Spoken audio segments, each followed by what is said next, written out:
Tá gravando já. Bom, é, primeiro, se puder dar o seu nome completo e o seu nome artístico, por favor. Uhum. Lúcio André Rodrigues de Lima e o nome artístico é Lúcio Rodrigues. Beleza. A gente vai usar esse material depois para trabalhar ele de alguma forma. Se puder dar uma autorização para a gente utilizar a sua imagem, Autorizado. valeu. Bom, o que você toca? Instrumento e gêneros musicais? Meu instrumento principal de atuação na noite assim é o violão, e principalmente o violão de 7 cordas. É o instrumento que eu toco à noite mesmo. De gênero musical, eu comecei tocando pagode, comecei tocando as músicas que tocavam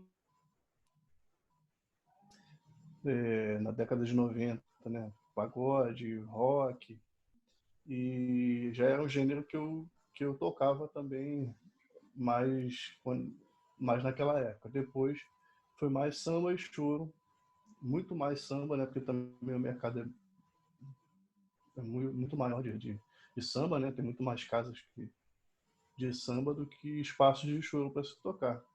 Principalmente esse, samba e choro e música popular brasileira, MPB, assim, Dori Caymmi, Nana Caymmi, esse gênero que dizem que é MPB. Entendi. Bom, como é que se deu a sua profissionalização na música, assim? Começou através de famílias, amigos? Como é que é? Como é que foi esse início? O início vem pelo meu pai. O meu pai sempre foi muito um grande ouvinte de música, era um músico amador, tocava um pouco de percussão nas rodas, mas ele tinha a profissão dele, a profissão remunerada, ele fazia uma música como amador mesmo, sem cunho financeiro, e, e ele comprou um cavaquinho, querendo aprender a tocar instrumento harmônico. Ele gostava muito de Valdir Azevedo, aí ele comprava, mas teve que desistir por, por vários motivos, falta de tempo, falta de grana e é, vários motivos ele teve que desistir também, não conseguiu aprender e deixava sempre o cavaquinho lá de lado.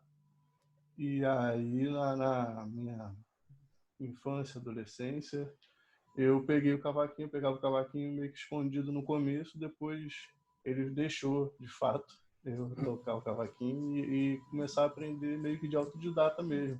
Comprava aquelas revistinhas de banca que tinha cifra de cavaquinho, e aí que vem o repertório do pagode, porque Uhum. as cifras que tinham eram as cifras que se tocavam na rádio, as músicas mais tocadas na rádio. Naquela época o pagode dominava. Uhum. E aí depois eu descobri a escola portátil. E aí eu já estava começando a tocar violão um pouco. Eu aprendi no quartel, eu servi o quartel, Uhum. eu tive Cara, essa, essa infelicidade de ser obrigado a servir no quartel. Aí servi um ano lá, eu conheci um cabo que tocava violão, ele tocava umas peças, assim, também autodidata. Aí ele me passava no violão, naquele tempo a gente ficava meio de bobeira, depois do almoço, ele me passava, tocava pegando, passava acorde, batida de rock, ele era roqueiro. E aí, ali eu comecei a pegar o violão. Logo quando eu saí do quartel, acabou esse período de serviço, eu descobri a escola portátil, procurando na internet partitura de Valdir Azevedo, procurando coisas. Tinha um monte de fórum, eu não sei se você chegou a pegar, tinha um fórum chamado Samba Choro. eu já vi, Era um mas eu não site cheguei. chamado Samba Choro, nem sei se existe mais. E aí lá tinha um monte de partitura, e eu também não sabia ler partitura, né?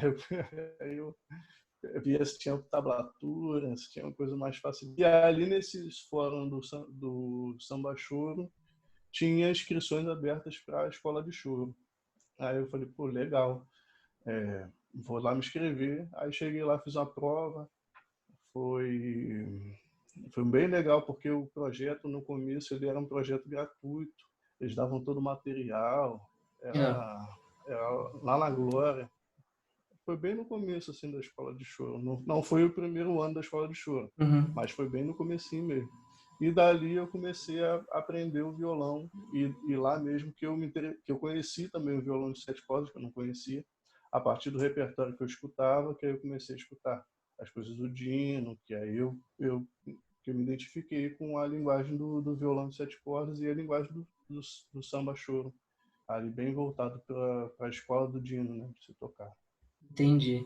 E a profissionalização, tipo assim, os primeiros trabalhos foram também nesse contexto. Foram também nesse contexto. Foi o pessoal que os grupos se formavam lá na escola de choro mesmo, né? Uhum, Eu tinha um grupo bem amador já de pagode, acho que eu tocava cavaquinho, e aí eu ia nas rodas de cavaquinho, ainda não tocava violão, eu ia nas rodas de cavaquinho, solava, e aí a gente foi formando os grupos daquelas. Eu ia muito na roda do Bip Bip, lá eu uhum. conhecia uma galera que tocava, que também era uma amadora, eles faziam umas rodas informais, final de semana, se juntavam para tocar. E aí dali, um ou outro, tem um aniversário para fazer. A minha amiga, minha irmã vai fazer um aniversário, quer contratar a gente. Aí comecei a tocar assim. Entendi. Dali, dali me deu a ideia e a dimensão do que é ser músico, eu não sabia qual caminho fazer, né? Eu era muito, eu não conhecia os caminhos da música, eu não sabia.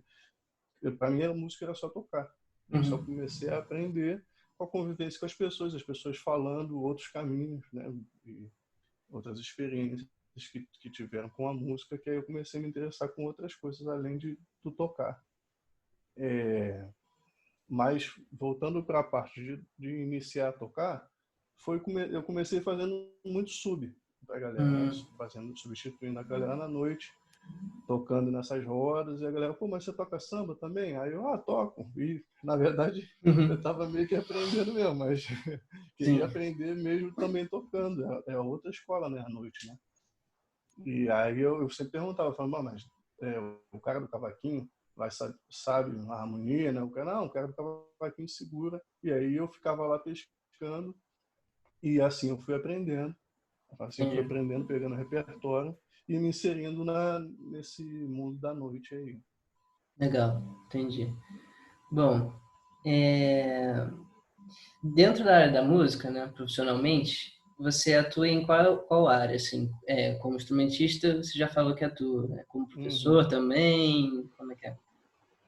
É, eu comecei dando aula de música também pela escola portátil. Não no núcleo da escola portátil. Tinha um amigo que tinha uma escola de música e ele fazia escola portátil também. E eles precisavam de professor de cavaquinho. E lá naquele meio ele perguntou: alguém se interessa a dar aula de cavaquinho na minha escola de música? Ele tinha uma escola de música lá na Tijuca, ali do lado do América. Escola chamada Canto para Viver, eu acho que ainda existe. E aí eu falei, poxa, eu vou tentar, né? É um dinheirinho, é um trabalho, e eu queria aprender. A minha família é uma família de formação de professores, assim, né? A minha mãe, ela é professora, foi professora, se aposentou, minha mãe foi professora da UF, e o meu irmão é professor de português e literatura na rede particular, assim, no geral. E eu sempre meio que fugi desse karma da família. Eu falei, não, eu também não vou ser professor, não, porque todo mundo vai ser professor. Não deu para não deu para fugir. Eu também gosto da aula, depois eu descobri que eu gostava mesmo, assim, meio que fugia. É, tem isso, aí eu comecei a dar aula e comecei a me interessar muito por dar aula, mas também deixava o fazer licenciatura de lado, porque tava acontecendo os trabalhos sem eu precisar fazer licenciatura. Depois, também substituindo um amigo, ele me chamou para dar aula no projeto da TIM, que era um projeto que a TIM patrocinava algumas turmas dos melhores alunos, assim, se é que dá para dizer assim, de algumas escolas municipais. Eles formavam as orquestras. Na verdade, eu peguei o começo disso, que era início, musicalização e, e instrumento de flauta doce, violão, cavaquinho. Aí eu peguei essa aula de cavaquinho. Depois isso virou uma orquestra. Entraram mais outros. Eles começaram a escolher outros instrumentos. Eles começaram a escolher instrumentos de orquestra. E aí esse núcleo parou, né? Aí entrou uma outra galera que dava aula desses instrumentos que era voltado para a orquestra. Entendi. Aí depois o SESC me chamou também para dar aula. Enfim, essa dar aula de música foi meio que as pessoas foram me chamando para dar aula de música, e eu também fui me interessando. E são contatos, né? As pessoas sabem que você dá aula e começam a te chamar, exatamente igual tocar na noite. As pessoas sabem que você toca aquele tipo de repertório e começam a te chamar. Eu também atuo como arranjador e produtor de disco. Assim, eu comecei meio que como experimentação, fazendo muito. Eu sempre gostei de arregimentar os grupos que eu toquei, de organizar, né? De falar, pô, gente, já que a gente vai tocar, a gente toca na noite, tudo bem, a gente sabe como é que é a noite, que é pedir o tom, ré maior, dó maior e tudo mais, e vai embora. Só que certas coisas eu gosto que sejam bem preparadas. Tudo bem que tem a noite, mas a gente, poxa, vamos sempre fazer um bloquinho aqui e esse bloco ser organizadinho, pelo menos para a gente apresentar uma coisa organizada. Eu sempre gostei de organizar essas coisas. E aí tem uma máxima também que o violonista é sempre o maestro também, né? Se não for o violonista, aí vai ter o tecladista, vai ser o tecladista, assim. Mas geralmente o violonista a galera na noite chama o violonista de maestro. Não sei por quê. Mas é de costume se chamar. E aí meio que a galera ficava pedindo para fazer as contagens, né? Ah, vamos começar uma música? Vai, Lúcio, conta aí. Aí eu contava. E nessa situação de estar à frente nas coisas que eu tocava, eu comecei a me interessar em fazer, pô, então vou escrever uma introdução para a gente fazer, tudo mais, vou escrever um final, vou escrever uma emenda, e aí disso surgiu esse também desejo por arranjar e produzir. Aí Legal. eu fiz algumas produções de disco, foi meio que na experimentação, tentativa e erro. Entendi. É assim que eu fui aprendendo. Depois com as aulas práticas, aí depois eu fiz aula, ainda faço, aula à vera mesmo, para ver se aprende uma coisa de fato. Isso, então foi tudo muito na prática, né? Isso tudo que você está falando. Tudo muito na prática no começo. Então, acho que tudo que eu fiz, assim, eu comecei violão na prática, fiz aula. Comecei a dar aula na prática, depois agora estou na licenciatura, para aprender também a dar aula, para reforçar. E também a prática do arranjo também. Prática e Entendi. depois fazer aula. Legal.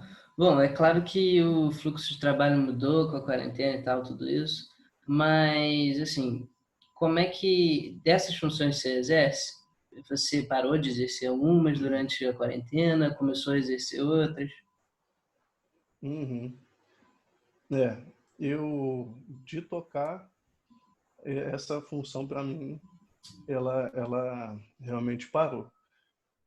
De tocar assim, tocar com pessoas, tocar na noite, que é uma coisa que eu sempre gostei muito, a prática da noite. Isso, né, realmente não tem como eu voltar agora, assim, a minha segurança nesse momento fala mais alto. Eu sei que aperta o bolso, né? A gente fica apertado, mesmo daqui a pouco quando começar a galera sair para ter que tocar.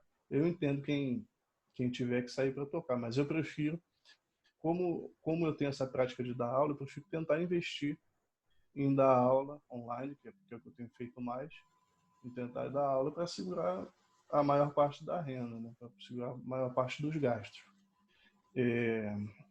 Tocar, para mim, fica inviável, não só pela saúde, mas também sair para tocar num lugar que vai ter isolamento social não é viável financeiramente, né? A gente sabe que os lugares que às vezes a gente toca são pequenos, o Uhum. pessoal vai no intuito de se aglomerar mesmo, de ter o contato, as pessoas não vão sair, as pessoas entram, você ganha o cachê, né? Você ganha por pessoa, em uma parte dos casos, outros casos é um cachê fixo, mas algumas casas você toca por cachê, então acho que não vale a pena se expor a sua saúde, expor a saúde da família e ainda não ganhar nenhum dinheiro, né? Sair Uhum. devendo. Eu continuo dando aula, isso que eu continuo fazendo. Eu estava dando aula no projeto lá do AfroReg, que deu uma parada, mas daqui a Não. pouco eles vão voltar. Eu acho que daqui a pouco eles voltam, porque eles deram essa parada nesse momento maior de pandemia, porque lá no AfroReg é lá em Vigário Geral. É uma comunidade que são, as casas são muito uma dentro da outra, é uma realidade muito dura, e aí não tem como dizer para a galera sair de casa, e aí depois, quando voltar para casa com o vírus, vai contaminar a família e vizinhos, que os vizinhos É, têm as casas muito coladas é uma com a delicado. outra, a gente sabe que é bem ruim. A parte de arranjo, eu continuo fazendo, mas eu tenho feito esses vídeos, né? Esses vídeos que a gente tem feito pela internet, Uhum. que mistura picture in picture, né? Que a gente coloca várias pessoas como se estivesse tocando juntos.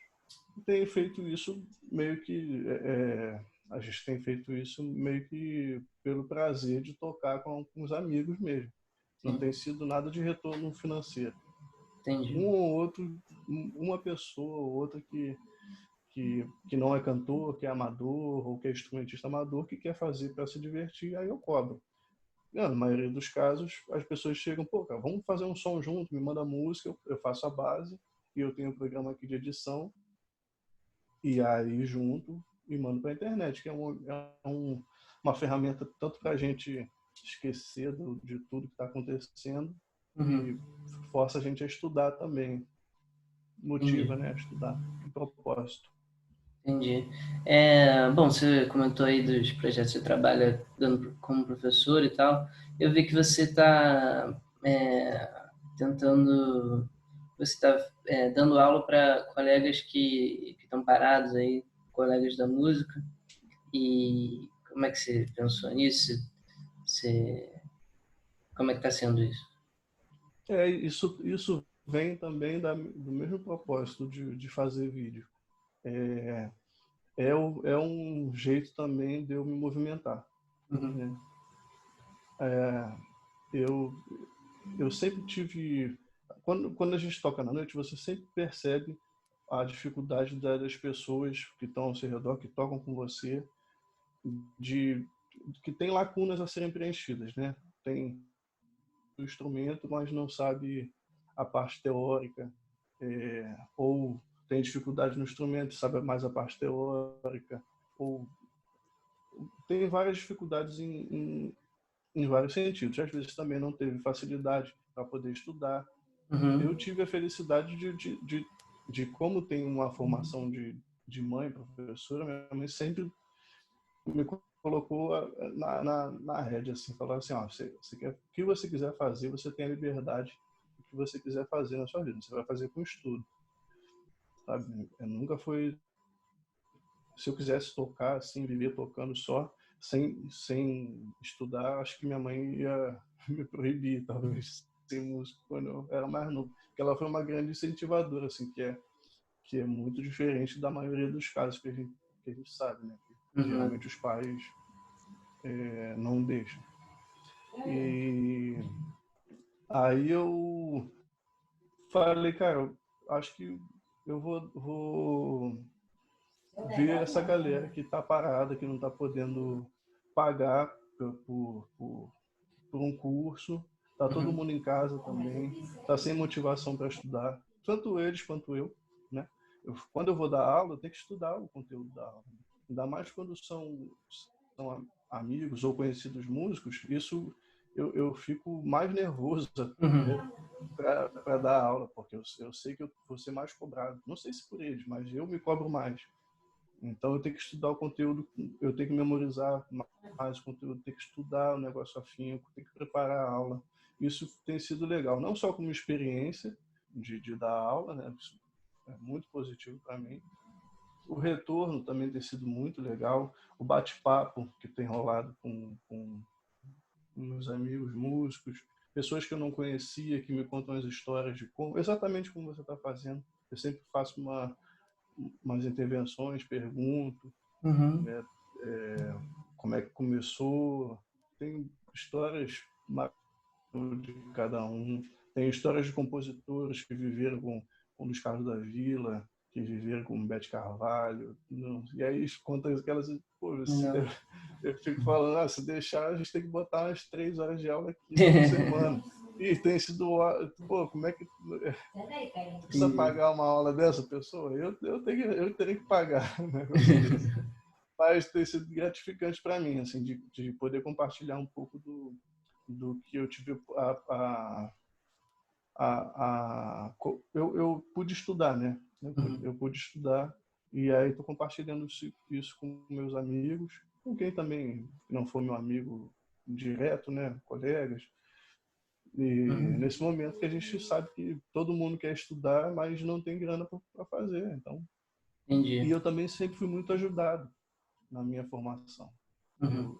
Eu quando eu comecei a tocar, lá no Bip Bip mesmo, o Alfredinho, que era o dono do Bip Bip, ele me dava uns CDs, falava, ô moleque, Uhum. pega esse CD aqui e vai estudar esse CD aqui. Aí eu tirava o CD tudo, sabe? Porque eu não tinha grana para comprar o CD, aí Ah, ele me dava, falava, não paga, ou me paga depois, ou várias vezes ele, não me paga não, isso aí é de uhum. presente se você estudar. Ele me dava, me incentivou muito. E várias outras situações de gente que, meus professores que não, não, não me cobravam aula, vinham que eu estava interessado, e não, a partir de agora não precisa mais, não vou te cobrar mais não, sabe? Isso eu sinto que eu tenho uma dívida, assim, né? Eu não tenho essa dívida com os professores, eu Sim. quero passar isso, porque eu acho que também pode ser uma coisa de eu passar isso e os outros também fazerem isso, sabe? Virar Legal. um maremoto, né? Entendi. Legal. Bom, deixa eu ver aqui. Você já exerceu ou ainda exerce atuação profissional em outra área, além da música? Não? Não, nunca exerci em outra área, não. Só no quartel, quando eu Entendi. servi. Mas também ali foi antes de eu ser músico, né? Acho que Uhum. Entendi. eu tocava já, mas não era músico profissional. Aham. Depois disso, eu nunca exerci outra profissão, não. Entendi. Bom, quais eram os seus locais de trabalho antes da pandemia, né? Como um todo, como professor, como músico, arranjador e tal? E agora, quais que eles estão sendo? Agora tem sido tudo dentro desse meu quarto aqui. Mas antes eu tocava muito nos bares da Lapa, teatro, rival.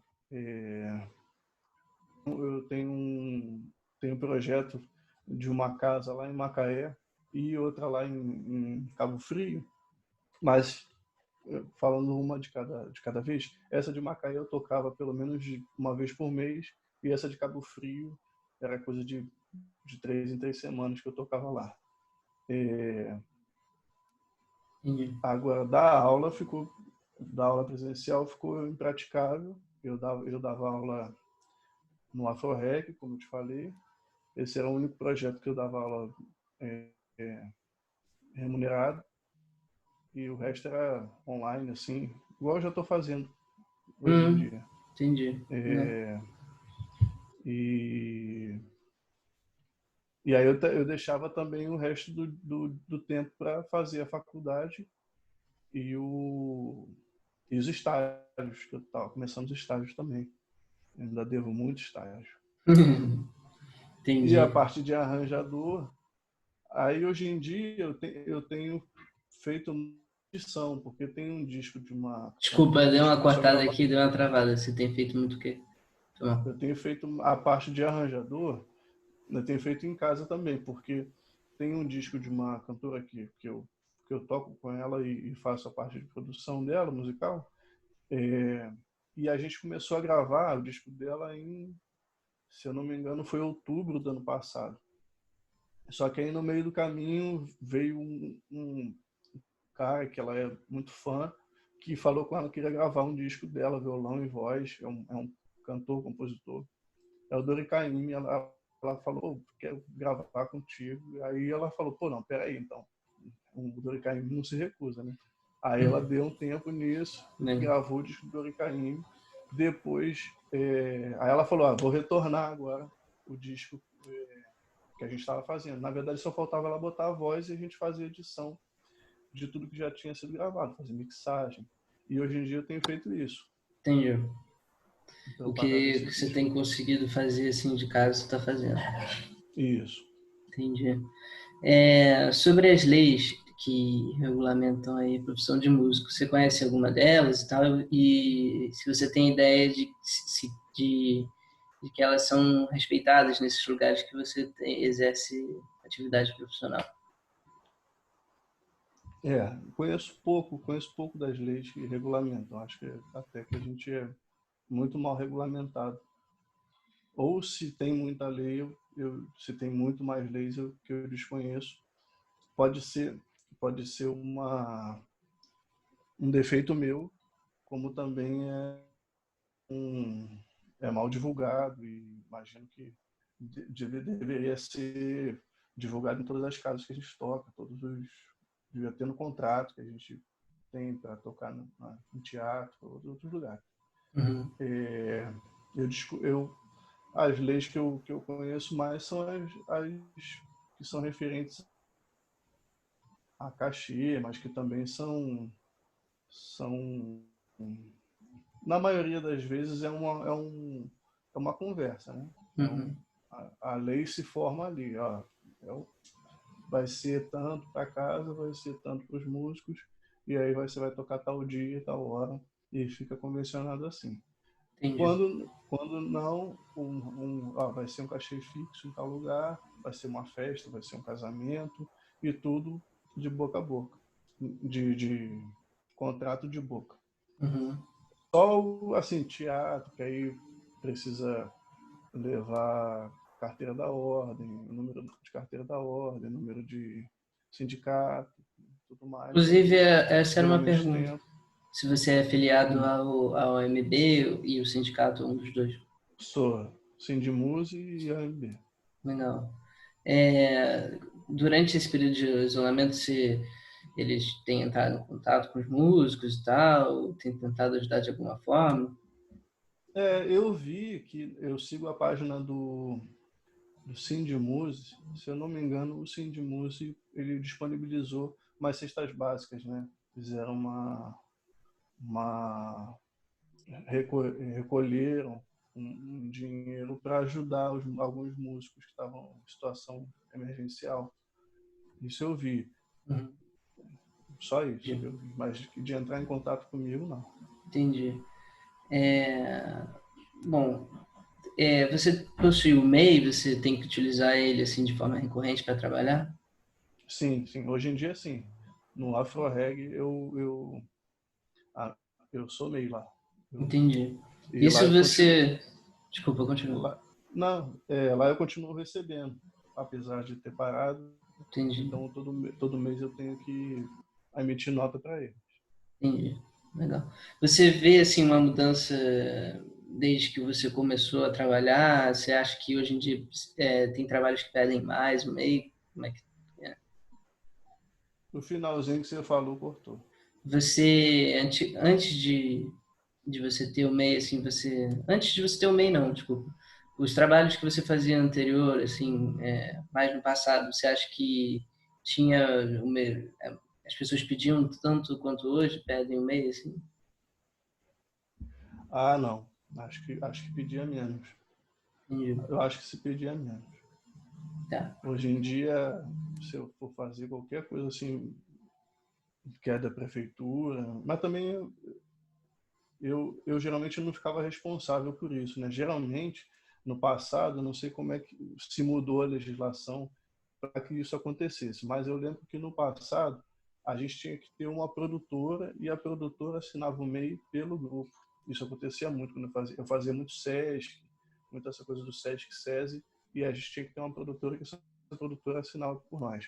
Entendi. Hoje em dia não, é uma coisa mais individual, cada um corre atrás Uhum. do seu. Entendi. Bom, dessas atividades aí que você disse que você exerce dentro da música, como é que é calculada a remuneração do trabalho, o valor que você vai receber nesses trabalhos? E como você está exercendo mais a- a- dando aula, né, em casa, se isso mudou durante a pandemia, se a maneira de calcular a remuneração tem sido a mesma que antes. Eu sempre calculei meio que, eu sempre foi um cálculo, na verdade não é um cálculo, né? É uma média do que os seus amigos pedem, né? Fica aquele, todo mundo pede mais ou menos isso, então você acha que é isso. Quando tem, daí dependendo da pessoa que está exigindo trabalho, quando é um trabalho fechado, Uhum. aí você vai ver qual é a estrutura, se você precisa levar, se você precisa de carro num lugar muito distante, eu acho, e sempre ficou meio calculado. Eu tenho um valor mais ou menos fixo de quanto vale meu trabalho por hora, que, que ele é ajustável, né? E, e aí eu calculo mais ou menos quanto que vai dar é, o meu transporte até o lugar de ida e de volta. E eu acho que é isso. Acho que Entendi. Às vezes o tempo de ensaio e tal, essas coisas, elas não entram na. sim, entra também. Esqueci de colocar. Se tiver que ter ensaio, aí vai ter o valor do estúdio e aí eu sempre Entendi. coloco um pouquinho mais se tiver que ter um ensaio grande, porque aí tem alimentação, né? Uhum. Tem todas essas coisas. E eu sinto que a gente tem que ser o produtor de nós mesmos, né? Uma coisa que mudou assim há um tempo atrás, eu via mais você ter um produtor e o produtor ficava, ele chegava só com o valor do trabalho. Ele falou, vai ter um trabalho em tal lugar, o valor é X.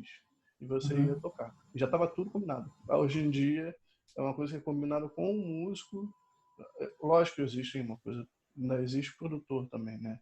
Mas muitas vezes como foi ficando cada vez mais nesses últimos tempos, o cachê foi diminuindo um pouco mais, então a gente tem que meio que tirar de algum lugar, né? Então o produtor acho que foi o primeiro a cair nesse quesito. Ele é Entendi. uma pessoa que a gente tenta tenta fazer a função dele, apesar de não ser a mesma função, né? Só que Entendi. o produtor já sabia todos os caminhos.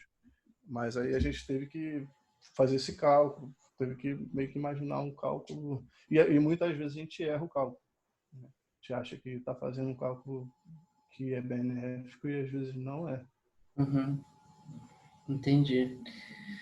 É, Bom, você tem algum trabalho com remuneração regular? Você falou que no AfroReg você tem uma remuneração regular e tal.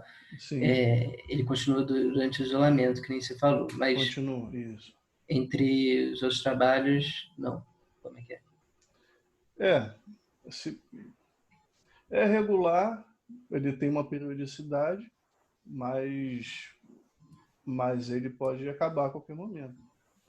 Entendi. Eu não sei se eu diria se é regular. Ele tem assim, eu tocava toda quarta-feira num lugar, eu tocava toda quinta num outro lugar, tocava sexta e sábado em lugares de 15 em 15 dias.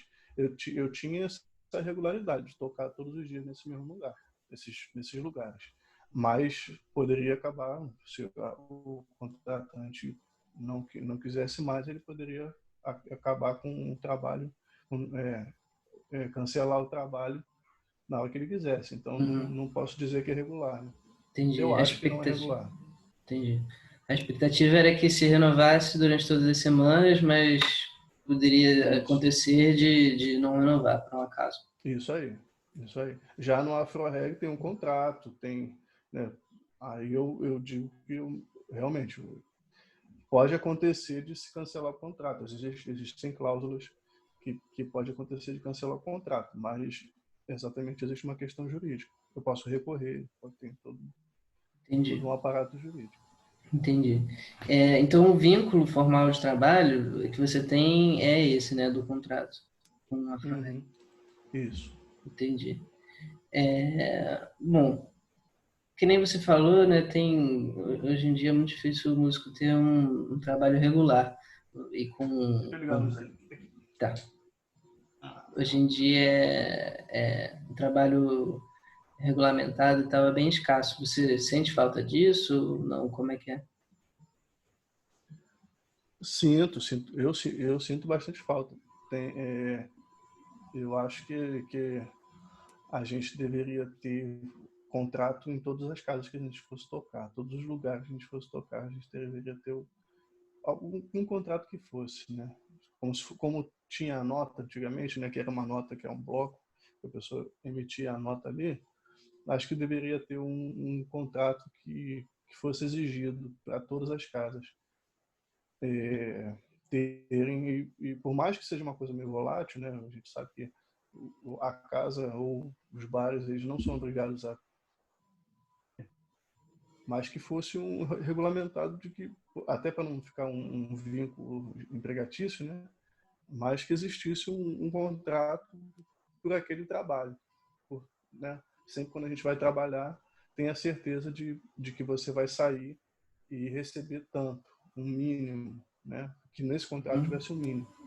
Isso é primordial, porque para um músico sair de casa sem saber o quanto ele vai receber, ou o quanto ele vai perder muitas vezes, né? Porque o que mais me preocupa é o músico sair na expectativa de receber, que ele tem uma conta para pagar, e muitas vezes ele vai ter que botar outra conta, ele vai fazer uma outra conta negativa.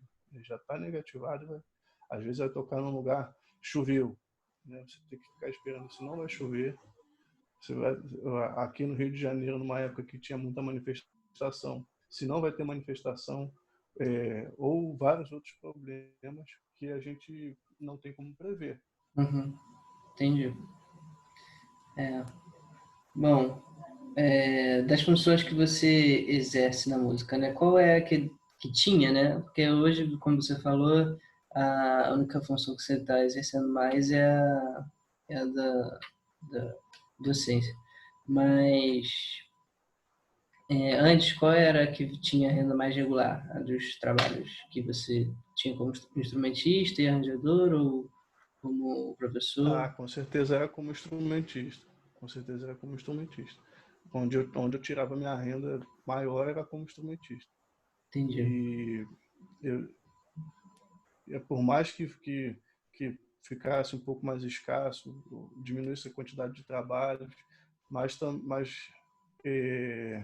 aí eu me virava. Ao invés de tocar uma vez no dia, eu tinham trabalhos que eu recusava, porque eu achava que não valeria a pena, numa certa época, de aceitar para complementar a renda. Entendi. Mas sempre surgiu o trabalho de tocar. Já de dar aula, uma época ficou mais escasso, e de arranjador é uma coisa muito mais esporádica. Entendi. Entendi.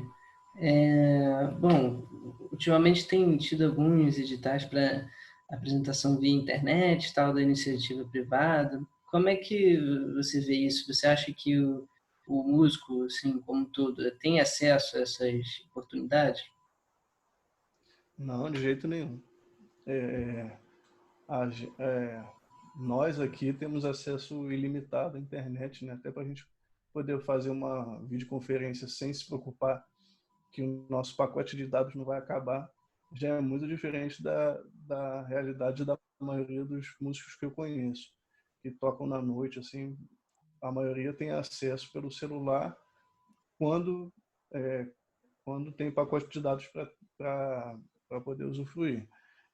Para você participar de um edital, você precisa ler o edital, né, todo, você precisa fazer um vídeo, você precisa ter um computador, você precisa ter uma captação boa de áudio para você mandar o vídeo, para você concorrer com pessoas que vão concorrer com você com todo o aparato, né? É muito discrepante você concorrer com... Eu tenho um microfone aqui, tenho um computador, eu posso fazer uma edição na imagem, botar um som legal e vou concorrer com um cara que está concorrendo, tocando via celular, fazendo uma gravação via celular. Por mais que a música do cara seja boa, a concorrência é muito desleal, né? Mas a gente não tem, a gente sabe que o acesso é muito precário da maioria Entendi. dos músicos. Tá certo. Bom, você continua dando aula e tal, né? Como é que você Uhum. foi adaptar esse trabalho que você... Você falou até que realizava através da internet, né? Muitas das aulas. Mas eu não sei Sim, se você teve aqui adaptar algum tipo de trabalho, de material. Como é que foi isso? Tem alguma dificuldade? tenho muita dificuldade ainda. Essa prática aí com meus amigos também tem sido como eu te falei, tem sido uma experiência de aprender também. Uhum. De aprender como eu tenho meus alunos que são pagos, né? Que é monetizado. Apesar de eu ter colocado esse anúncio para os amigos no Facebook, no Instagram, eu também dali consegui outros alunos que trabalhavam, uma galera que trabalha, são alguns amigos meus, alguns eu conheci depois, que se interessaram pelo trabalho meu de docente e quiseram ter aula a partir dali. Eu fiz um anúncio que era de graça e as pessoas me pediram para ter aula remunerada. Achei bem legal. Não. É, eu esqueci que você me perguntou. Das dificuldades de adaptar, talvez, os A dificuldade. materiais, Isso. alguma coisa assim. É, eu sinto muita dificuldade porque eu consigo projetar para o aluno o meu instrumento aqui, né? E o violão, a gente sabe que ele é pequenininho, né? E aí você vai explicar para a pessoa que está muitas vezes vendo um celular a sua posição de mão, o que você está fazendo. O som, a captação do som é bem ruim. O violão, eu acho que é um dos instrumentos que ficam mais mal captados do celular, né? Tanto a entrada quanto a saída para o receptor, né? É bem difícil isso. Então, eu fico meio refém da internet. A internet às vezes trava. O material, eu tento usar o material que eu já tenho, o material que é de harmonia, dos livros que eu li de harmonia, do Ian Guest, Nelson Faria, por exemplo, e fazer uns recortes para formar o material. E aí eu consigo, através do Zoom mesmo, tenho dado aula mais pelo Zoom, eu consigo compartilhar a página para a pessoa ver alguns trechos que a gente vai estudar, mas é bem complicado. Eu tenho batido cabeça. É desafiador mesmo. Uhum. Bom, você tem visto, assim, de uma forma geral, algum tipo de autoridade, assim, tentar fazer alguma coisa assim para ajudar o músico a sobreviver? E se tem visto o que exatamente? Eu vi o projeto de lei da Benedita, né? Da Lei Aldir Blanc, que parece ser, já foi aprovado pelo Senado, né?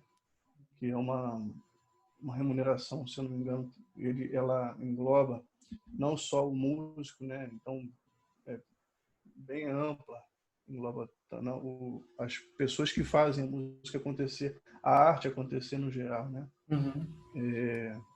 E as casas também, casas de música, teatros e arenas, isso eu achei bem legal. Vamos ver se vai ser sancionado. Uhum. Ela, esse projeto da Benedita, e se eu não me engano a relatora foi a Jandira Fegali, né? Que sempre foi uma batalhadora pela cultura, né? As duas sempre foram. Entendi. Dali, dela, Molon, Freixo, quem mais? A Thalita Perrone. Acho que é só, é só essa galera mesmo que eu vejo. Assim, quem é governo, eu não vi, pelo contrário, né? A gente não tem secretário de cultura, a gente não tem um ministério, a começar a gente não tem um ministério e já sendo ruim a gente não tem um secretário ou uma secretária de cultura. Uhum. Pois é. Bom, com tudo isso que a gente falou e tal, como é que você enxerga, depois disso tudo, a volta às atividades profissionais? Você acha que o músico vai encontrar alguma dificuldade? Quais que elas vão ser e tal? Eu acho que vai acontecer um pouco do que já estava acontecendo, né? Quando já em 2017, 2018, eu percebia que tinha muito mais músico amador precisando fazer um complemento na sua renda tocando na noite. Isso realmente é, é, o mercado da música ficou saturado, né? Eu via muito isso, pessoas que eram muitas vezes público nos lugares que eu tocava começaram a formar grupos e daqui a pouco estavam tocando. Isso saturou o mercado, reduziu o valor a ser pago, né? E eu acho que isso vai acontecer também quando a gente voltar a tocar. Muita gente que tem outra profissão e vai começar a tocar também, que é uma coisa que já acontecia, mas agora de uma forma mais violenta, porque existe a questão também da contaminação, Uhum. né? É pior ainda, vai acontecer uma guerra entre a classe, né, de conseguir trabalho. Guerra, não estou falando não no sentido de que vai haver briga, mas assim, vai haver uma disputa muito grande pelos espaços poucos que vão restar de trabalho, né?